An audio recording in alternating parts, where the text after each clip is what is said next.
Yo, what's up mga kanigers? So ayan, panoorin natin si Uncle ha kung paano siya mag-drive. So ayan, sobrang dami ng karga niya. Parang aabot yata to ng mga 400 kilos mga kanigers kasi ang haba ng ng mga kawayan to ang lalaki pa. So ayan, talagang kinakarga na. Panoorin natin to kung kaya ba o kaya bang matumba. So, ayan, talagang tapos kakarga na naman dito sa gilid mga kanigers. Para balanse yung karga, hindi tagilid. Ayan, kinakargahan naman dito. Tapos karga na naman sa kabila.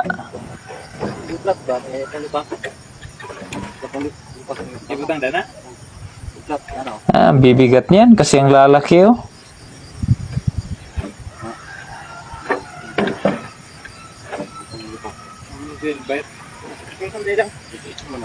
Sigurado bihira lang yung nagdra-drive ng ganito mga kanigers at nagkakarga ng mga ganito ka rami. So ayan, ang haba no, kawayan no, tapos kakarga lang sa maliit na motor.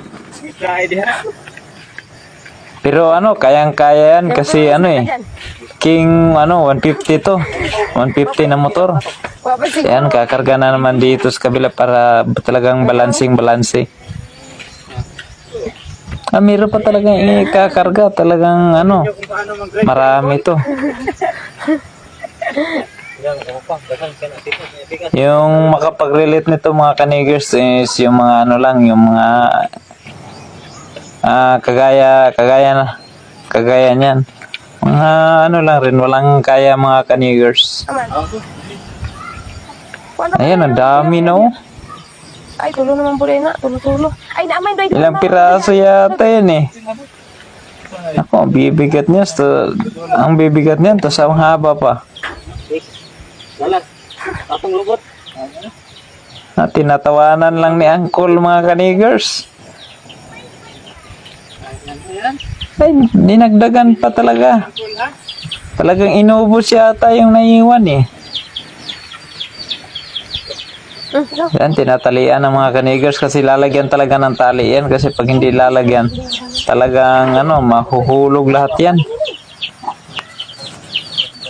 Siguradong ka dyan, may ipit ka pa eh.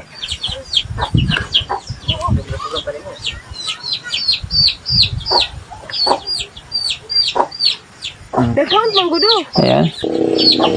Ipit yun si Uncle, ba? Ayan. Talagang minamanihaw ni Uncle na. Okay, ang kaya. Sisiyo lang ni Uncle, oh. Oh, ayan.